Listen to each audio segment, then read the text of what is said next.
Jake slapped a $100 bill onto the poker table. The sound cracked through the room like a gunshot, sharp enough to make two of his friends flinch before they laughed. "My wife," he said, grinning around at the table.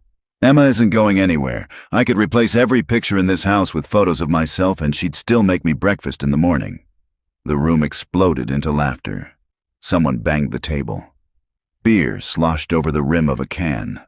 One friend, Marcus, leaned back in his chair with a smirk. "Prove it. Call her right now." Jake didn't hesitate. He pulled out his phone, hit speaker, and set it in the middle of the poker chips like a trophy. It rang twice. "Baby," Emma's voice came through, calm, a little tired. His friends leaned in closer, grinning at each other. "I just told everyone you'd never leave me," Jake said, loud enough for the whole table to hear, loud enough for her to hear the laughter behind him. There was a pause. Just long enough for Jake to raise his eyebrows at his friends, silently mouthing, "Watch this." Then Emma spoke. "They're right." Jake laughed so hard he nearly knocked over his drink. He slapped the table. See, I told you." His friends howled along with him, someone already reaching for more cash to add to the pile Jake had started. But Emma wasn't finished. "Because I'll be gone before you get home." Jake laughed again. A beat too late, a beat too loud. The kind of laugh a man gives when he hasn't understood the joke yet. His friends laughed too, slapping him on the back, telling him his wife was funny, telling him he was a lucky man. Nobody at that table realized Emma had already called the movers 3 days ago. Nobody realized the boxes were already packed and sitting in the garage under a tarp. Nobody realized that by the time Jake finished his celebratory shot, a moving truck was already backing into their driveway. By sunset, even the toilet paper in that house belonged to Emma. She made sure of it. Before we go further, drop a comment and let us know where in the world you're watching this from. We genuinely love hearing from you. And if you're new here, hit that subscribe button right now so you never miss one of our upcoming videos. Okay, let's get back into it. To understand how a woman goes from silent to gone in the space of one phone call, you have to go back to the beginning, when Jake wasn't cruel, when Jake was, by every account, wonderful. He was the guy who made entire rooms laugh, the guy who remembered everyone's birthday, who could talk to a stranger for 5 minutes and walk away with a new best friend. Emma had fallen for him at a mutual friend's barbecue, watching him flip burgers while doing an impression of the host's dog that had the whole yard in tears. He was funny. He was charming. He made her feel like the only interesting person in any room they walked into together. For the first 2 years of their marriage, that charm never wavered. It just changed direction. It started small. A joke here, a joke there. Nothing anyone would call cruel. Not at first. At a dinner party, introducing her to new co-workers, Jake had grinned and said, "This is Emma, my unpaid housekeeper." Everyone laughed. Emma laughed too, because that's what you do. You laugh along so nobody sees it land somewhere it shouldn't. He laughed the hardest of anyone. At another party, someone had complimented the appetizers Emma made. Jake had waved a hand dismissively. "Careful, don't overpraise her. My wife burns water." More laughter. Warm, easy, the kind that fills a room. What none of those people knew, what Jake seemed to have completely forgotten, was that Emma had won a regional cooking competition 4 years earlier. A trophy for it still sat in a box somewhere in their attic, because Jake had once joked that displaying it would be showing off. At a family barbecue the following summer, in front of his parents, his siblings, his cousins, Jake had thrown his arm around Emma's shoulders and announced, "Honestly, this woman couldn't survive a week without me." Everyone chuckled. His mother shook her head fondly, like this was just Jake being Jake. Meanwhile, the woman he just described as helpless had handled every single bill in that house for the last 6 years.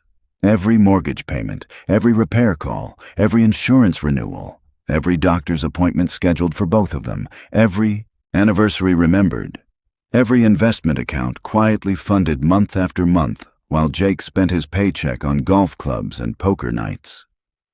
Jake genuinely seemed to believe the house ran itself, that groceries appeared, that bills paid themselves, that socks folded themselves into drawers by some benevolent household spirit. There was a running joke among his friends. Jake, hopeless without his wife. "Emma, where are my socks?" They were in the sock drawer, where they had been for 7 years. "Emma, where are the plates?" In the kitchen cabinet, third one from the left, where they had always been.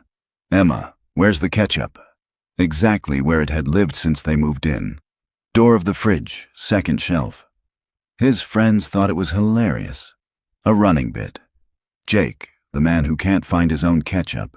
They'd bring it up at every gathering, and Jake would play along, laughing at his own helplessness like it was a badge of honor rather than something to be embarrassed about.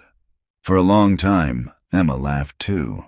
There was one night, though, that she would replay in her mind for years afterward. Jake's 33rd birthday. She had spent an entire week planning it in secret.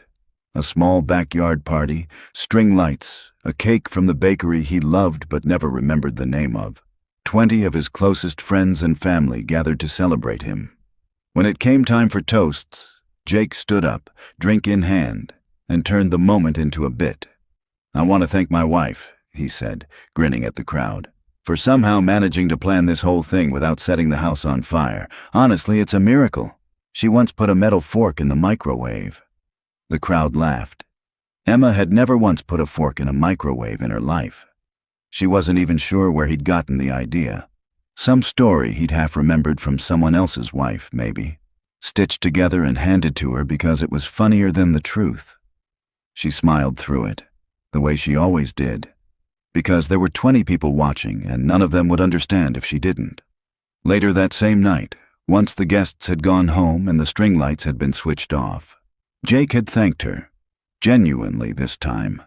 No audience left to perform for. "That was a really nice party, babe," he'd said, kissing her forehead. "You always do this stuff so well." And that was the exact, exhausting pattern of their marriage. In private, gratitude. In public, the punchline, as if her competence only counted when nobody else was around to be impressed by it. Emma began keeping a mental tally, though she never told anyone, not even her sister, not for a long time. Every joke, every dismissive comment, every moment his friends laughed and she smiled along, feeling something small and quiet crack a little further inside her. She tried, once, to talk to him about it. Really talk, not just a passing comment tossed out during an argument about something else. "It bothers me when you joke about me like that in front of people," she said one evening, calmly, carefully, choosing her words the way she chose everything, deliberately. Jake had looked at her, genuinely confused. "Like what? I'm just messing around. Everyone does that with their spouse." "Not everyone," she said. "Emma, it's a joke. You know I don't mean it." "I know you don't think you mean it," she said, "but it still lands somewhere." He'd waved a hand, already reaching for the remote, already moving on. "You're overthinking this. Nobody takes it seriously. I'm the one who looks like an idiot in these jokes, not you." That was the moment. If Emma had to pick just one, when she understood that this conversation would never actually go anywhere. He wasn't cruel on purpose. That almost made it worse. He genuinely believed his own jokes were harmless, and because he believed it, he never once considered changing. So somewhere along the way, she couldn't point to the exact day, she stopped trying to explain it to him. She kept smiling in public. She kept nodding along at parties. But something inside her had gone very, very quiet. And quiet people, as Jake would eventually learn, are not the same as weak people. It was on a Thursday night, poker night, that everything finally cracked open. Jake had been drinking more than usual, riding high on a good week at work, feeling invincible the way men do after 2 beers and a compliment from their boss. The conversation had turned, as it sometimes did, to marriage. Marcus complaining about his own wife wanting a bigger house, another friend joking about being whipped. "You better behave," Marcus said, laughing, pointing his beer at Jake, "before Emma finally leaves your ass." The table laughed. Jake didn't. Something in him, pride, maybe, or the alcohol, or just years of never once imagining Emma as anything other than permanently, unquestionably his, made him slam $100 bill onto the table. "I'll bet all of you," he said, "every single one of you. Emma will never leave me, not in 100 years. "Seriously?" Marcus asked, grinning. "Dead serious. Put your money where your mouth is." Another friend, Devin, laughed and leaned forward. "You're really betting money on your own marriage? That's dark, man." "It's not dark. It's a sure thing," Jake said, spreading his hands wide like a man presenting an obvious fact. "That's like betting the sun comes up tomorrow. Emma doesn't have it in her. She's too soft, too loyal, too whatever. Trust me, I know my wife." 200 says you're wrong, Devin said, tossing in a bill of his own, grinning like this was the most entertaining thing that had happened all month. 300, Marcus added, not to be outdone. Someone else, a quieter friend named Paul, who rarely spoke much during these nights, added another 100 without a word, just an amused shake of his head. The pile grew fast. $500, then 6, the stack of bills sitting in the middle of the table like the world's smallest, strangest jackpot. Someone laughed and pulled out their phone to record it, because this felt like exactly the kind of thing you'd want to remember, the kind of story you'd tell at parties for years. "You're all going to owe me dinner after this," Jake said, grinning ear to ear, already counting the money in his head, already imagining the bragging rights. "Call her then," Marcus said. "Right now, let's hear it from the woman herself." That's when Jake called her. That's when the whole thing began. And while Jake was busy laughing at his own joke, while his friends were busy laughing along with him, Emma was already making calls of her own. Not to laugh, to act. She called the moving company first, then her sister, then her lawyer. Because yes, she had a lawyer. One she'd quietly retained 8 months earlier when the jokes had stopped feeling like jokes and started feeling like the truth Jake actually believed about her. She didn't cry.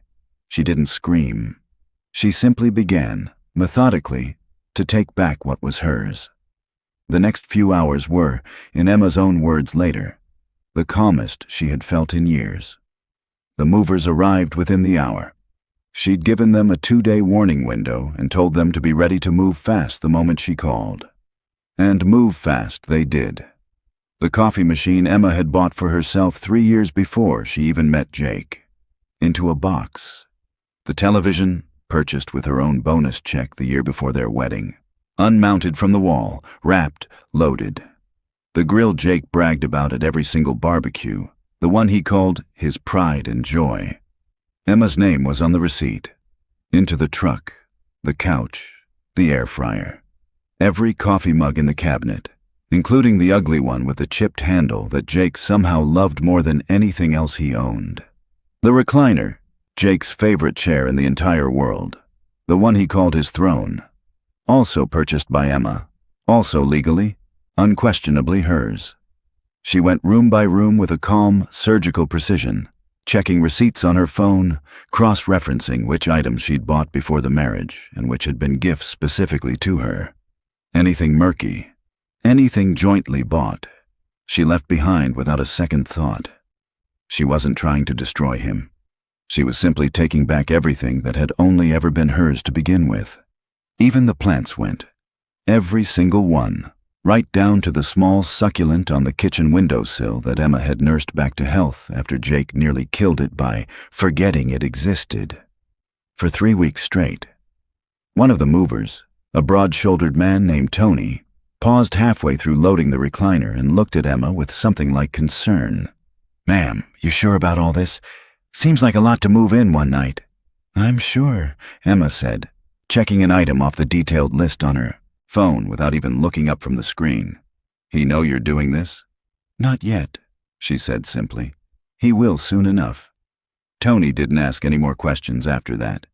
He just worked faster, sensing, the way people sometimes do, that this wasn't a moment that needed commentary, and that whatever had brought this woman to this point had been a long time coming.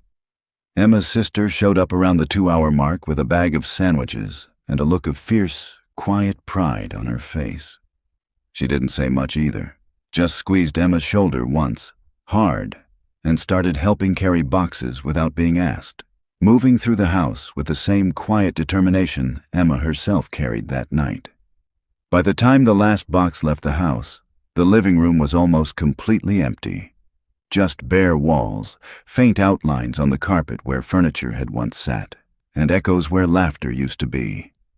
Jake arrived home 2 hours after his poker night ended, still buzzing with the high of having won the bet in front of his friends, still replaying Emma's voice in his head. They're right, like it was some kind of victory lap for his ego. He'd even stopped on the way home to pick up a bottle of wine, thinking they could celebrate together.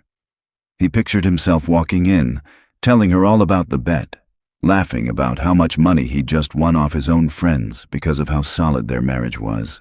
He imagined her rolling her eyes fondly, maybe teasing him for turning their relationship into a poker chip, but ultimately proud of him in that quiet way she had.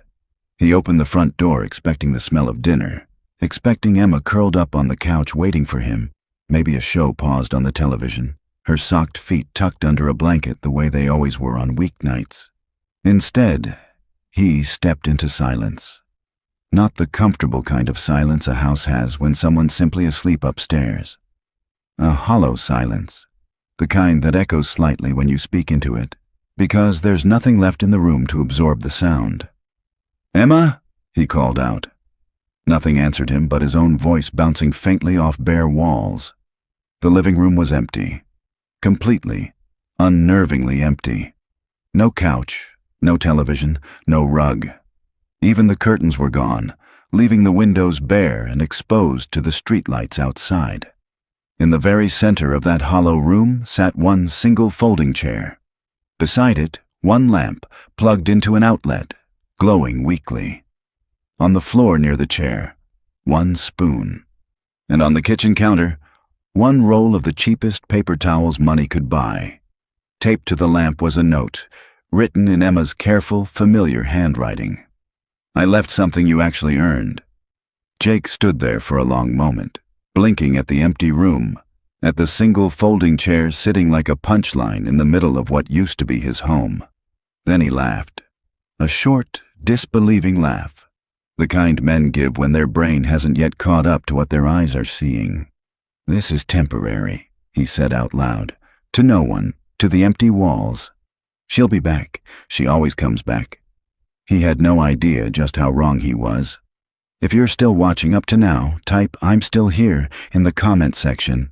Because trust me, Jake has not hit rock bottom yet, not even close.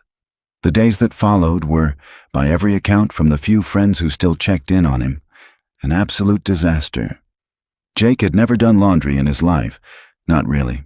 He'd tossed clothes into a hamper and clean clothes had simply reappeared, folded in his drawers, as if by magic. Now, faced with an actual washing machine and actual settings, he threw everything in on the hottest possible cycle, including a dress shirt that shrank to what looked like a child-size medium. He tried to make dinner the second night. A frozen pizza, nothing complicated. He left it in too long, filled the kitchen with smoke, and had to prop the back door open with the one remaining spoon just to clear the air. The third night, he loaded the dishwasher with regular dish soap instead of dishwasher detergent. Because how was he supposed to know there was a difference? Suds poured out from beneath the dishwasher door in a thick white wave, spreading across the kitchen floor, soaking into the one rug Emma had left behind because it was, technically, a wedding gift from his mother. He stood in his socks, ankle-deep in soap bubbles, at 11 at night, laughing in that same disbelieving way. Except this time, the laugh cracked a little at the end. A stray dog from the neighbor's yard discovered that Jake's back door didn't lock properly anymore, since Emma had taken the little security latch she'd installed herself years earlier. Twice that week, the dog wandered in and stole an entire bag of takeout right off the counter while Jake was in the shower. The second time it happened, Jake came out of the bathroom in a towel to find the dog trotting triumphantly out the back door with an entire bag of orange chicken clenched in its jaws, and he stood there, dripping, screaming, "That was my dinner! That was my only dinner!" at an animal that could not have cared less. He called his mother that week, something he almost never did unless it was a holiday. She picked up cheerfully, asking how married life was treating him. "Mom," he said, staring at the pile of dishes in his sink that he didn't yet know how to properly wash. "How do you get grease off a pan?" There was a long pause on the other end of the line. "Jake, are you okay? Where's Emma?" He didn't answer that question. He asked about the pan again. His friends stopped coming around. At first, they made excuses, busy with work, family stuff, out of town.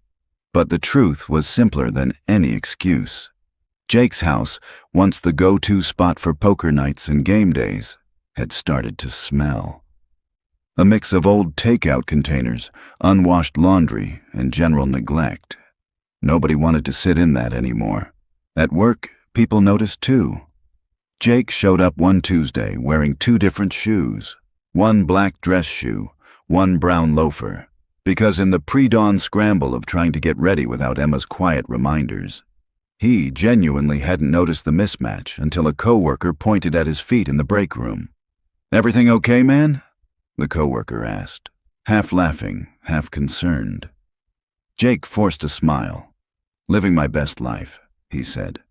That afternoon, alone at his desk, he ate dry cereal out of the box using a serving spoon, the only spoon-shaped object he could find in his entire apartment, because Emma had taken every single bowl in the house, right down to the plastic ones from his college days that he swore he'd never actually used. It was somewhere around day 10, sitting in that mostly empty house on his one folding chair, staring at a lamp that flickered slightly every time the refrigerator kicked on, that Jake finally started asking the question he should have asked years earlier. Why did she stay so long? He wasn't trapped. That much he already knew. Emma had never needed him. Not for money, not for a roof over her head, not for anything really. She had her own income, her own savings, her own name on half the assets in that house before he'd even started emptying his paycheck into golf memberships and poker chips. So why had she stayed? The answer, when it finally came to him weeks later through a mutual friend, hit harder than anything the moving truck had taken. She stayed because she loved him, not because she needed him, because she chose him every single day for years, despite every joke that quietly chipped away at her. And he had spent that entire time bragging about how she'd never leave, as if her love was some prize he'd won rather than something she gave freely, over and over, expecting nothing but basic respect in return. The truth about Emma's finances came out slowly, the way truths do when people finally stop performing for an audience. She owned the townhouse outright, paid off years before the wedding, something Jake had never once asked about because he'd never once needed to think about where the mortgage payments actually came from. She owned an investment property 2 towns over, rented out to a quiet family who'd been paying on time for 3 straight years. She had a retirement portfolio that dwarfed anything Jake had managed to save, built slowly and quietly every single month while Jake laughed about her burning water at dinner parties. She had part ownership in her family's old cabin up north, the one Jake always assumed belonged entirely to her parents. And she had a small but genuinely profitable online business. Something she'd built on nights and weekends, something Jake had once called her cute little hobby, without ever asking a single real question about how much it actually made. Jake had spent years bragging to his friends about a wife he thought he understood completely, while that same wife quietly built an entire financial life he had never once bothered to learn about. When his friends found out, really found out, not just rumors passed around, the laughter that had once been aimed at Emma's expense turned slowly and completely in Jake's direction. It started with Devin, who'd run into Emma's sister at the grocery store and casually asked how Emma was holding up after the split. Her sister had laughed, not unkindly, just surprised, and said Emma was doing better than fine. She mentioned the investment property almost by accident, the way you'd mention the weather. Devin brought it to the group chat that same night. "Did you guys know Emma owns a whole second property, like an actual rental?" Marcus responded within seconds. No way. Jake never said anything about that. That's because Jake probably didn't know either, Paul wrote back. And something about the way he typed it, matter of fact, no punchline attached, made the whole chat go quiet for a moment. Then came the retirement account, mentioned by a co-worker of Emma's who'd once seen her financial advisor's statements accidentally left open on a shared office printer. Then the cabin up north, confirmed by Emma's cousin at a wedding. Then finally, the business, the cute little hobby, as Jake used to call it, which turned out to be pulling in more monthly revenue than Jake's entire salary combined with his year-end bonus. Piece by piece, the picture assembled itself, and piece by piece, Jake's friends stopped laughing at Emma's expense and started looking at Jake differently. Marcus was the one who finally said it out loud, weeks later, over beers Jake was paying for out of what remained of his savings. Savings that had shrunk considerably since he'd started paying full rent, full groceries, full everything on a single income for the first time in his adult life. Man, Marcus said, shaking his head slowly, setting his drink down like the weight of the realization needed both hands. You had no idea who you were married to, did you? Jake stared into his glass for a long moment. I thought I did, he said quietly. I really thought I did. You spent years telling us she couldn't survive without you, Marcus said, not cruelly, but not gently either. Turns out it was the other way around the whole time. Jake didn't answer. There wasn't really an answer to give. Before we hit the climax of this story, if you've been enjoying it so far, take a second to smash that like button and drop a comment on what you think Jake deserves. Trust me, you don't want to miss what happens next. Word got back to Jake, through the same slow grapevine that had told him about Emma's finances, that the poker crew wanted a rematch of sorts. Not a card game. A settling of accounts. It was Marcus's idea, actually. Half as a joke, half because he genuinely wanted to see it happen. He rented the same back room they always used, set up the same table, gathered the same chairs. He told Jake it was closure. He told Emma, when he reached out to her directly, that Jake had something he needed to say, and that everyone thought she deserved to hear it in the same room where the whole mess had started. Emma almost said no. She had already moved on in every way that mattered. New apartment, steady routine, a business that had grown even more in the weeks since she'd left. She didn't need closure. She didn't need an apology. She sat with the invitation for 2 full days before responding, turning it over in her mind the way she turned over every important decision, methodically, without letting emotion rush her into anything. She talked it through with her sister over the phone. You don't owe him anything, her sister said. You know that, right? You don't have to go sit in a room and listen to him apologize just because he finally figured out what he lost. I know, Emma said. I don't think I'm going for him. Then why? Emma was quiet for a moment. I think I want to see it land. Just once, after everything. Her sister sighed but didn't argue further. Okay, but you don't owe him forgiveness either. Remember that. So she went, not for closure, not for revenge, but for something quieter than either of those things. A final look at the life she'd walked away from the safety of having already built a new one. The room looked exactly the same as it had that night. Same table, same chairs, same low light hanging over the felt. Jake stood as she walked in, and for the first time in longer than she could remember, he looked genuinely nervous. Emma, he said, thank you for coming. She said nothing, just took a seat across from him, the same way she might have sat down for any ordinary conversation, except every single person in that room understood this was anything but ordinary. Jake talked for a long time.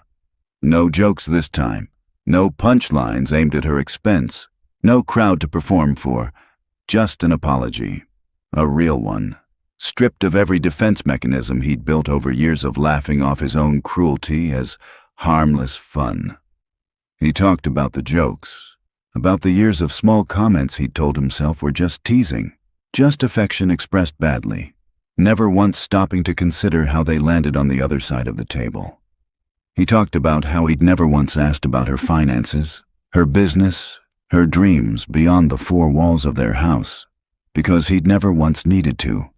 Not because she didn't have any, but because he'd simply never thought to ask. He talked about the empty house, about the folding chair, about eating cereal with a serving spoon and feeling, for the first time in his adult life, what it meant to actually need someone and have that someone be gone. "I used to tell people you couldn't survive without me," he said, his voice cracking slightly on the word survive. "And the whole time, I was the one who didn't even know how to run a washing machine. I didn't know your business made more money than my entire salary. I didn't know you owned a second property. I didn't know anything real about you, Emma, because I was too busy making jokes to actually pay attention." He paused, glancing down at his hands. "I keep thinking about that stupid folding chair," he continued, "sitting in the middle of that empty room. And I remember thinking, this is temporary. She'll be back. And you never came back. And it took me weeks to understand that you were never coming back, because you'd already given me every chance a person could give. I just never noticed, because I was too busy being the funny guy at the poker table." His voice dropped lower. "I don't expect you to forgive me. I just needed you to hear it, in this exact room, in front of these exact people, since this is where I made you the punchline in the first place. I'm sorry, Emma. I really am." The room was completely silent. Even Marcus, who loved a good bit more than anyone, didn't crack a single joke. When Jake finally finished, he looked at Emma the way a man looks when he has nothing left to hide behind. "I know I don't deserve another chance," he said quietly. "I just needed you to know that I finally understand what I lost." Emma sat there for a moment, letting the silence stretch just long enough for everyone in the room to feel the weight of it. Then she reached into her bag, pulled out a crisp $100 bill, and set it gently down on the table, right in the center, right where Jake's original bet had started this entire mess. "I believe," she said, "someone owes me this." Nobody laughed, not at first. Then Marcus, sitting off to the side, let out a low whistle followed by a burst of disbelieving laughter. "Guess you lost the biggest bet of your life, man." One by one, the others joined in. Not cruel laughter, not the kind aimed at humiliating anyone further, but the kind that comes from watching a story finally, satisfyingly, come full circle. Emma stood up. She didn't storm out. She didn't slam the door. She simply gathered her things, gave the room one last look, and walked out with the same calm, quiet composure she'd carried through every single moment of this entire ordeal. She wasn't angry anymore. She wasn't bitter. She was, for the first time in years, simply free. Jake watched her go, the $100 bill still sitting on the table in front of him, and understood, finally, completely, far too late, that respect had always been cheaper than the price he ultimately paid for losing it. He never remarried.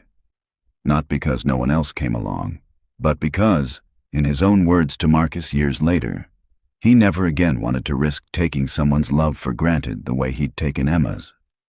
He moved into a smaller apartment across town, one he furnished slowly, piece by piece, learning as he went, which detergent went where, how long to leave a pizza in the oven, how to actually use a washing machine without shrinking every shirt he owned. He learned it all the hard way, the way people learn things they should have learned years earlier, quietly and without an audience to perform for. He kept the folding chair, oddly enough, moved it into the new apartment and never got rid of it, even after he could afford real furniture. When Marcus asked him about it once, half joking, Jake had just shrugged. "It reminds me not to forget things twice," he said, and Marcus, for once, didn't push for a punchline. Occasionally, when old mutual friends brought up the story at parties, and it did get brought up more than Jake would have liked, he no longer laughed along the way he used to when the joke was aimed at someone else. He'd just nod, take the hit quietly, and let the story exist as a lesson rather than a bit. He understood now, in a way he never had before, exactly how it felt to be the punchline instead of the one delivering it. Emma, meanwhile, built her business into something even bigger. She bought a second investment property. She traveled more than she ever had during her marriage. Portugal in the spring, a long, slow trip through Italy in the fall, places she'd always wanted to see, but had quietly put off for years without ever fully admitting why. She surrounded herself with people who saw her, really saw her, instead of using her as the punchline of a joke. She dated, eventually, though never anyone she introduced to old mutual friends right away. She was careful now, in a way she hadn't let herself be careful before. Not guarded out of fear, but selective out of self-respect. A difference she'd learned to recognize only after living through the absence of it for so long. Her sister asked her once, over dinner, glasses of wine between them, if she ever regretted the years she'd spent with Jake. Emma thought about it for a long moment before answering. "No," she said finally, turning her glass slowly by the stem.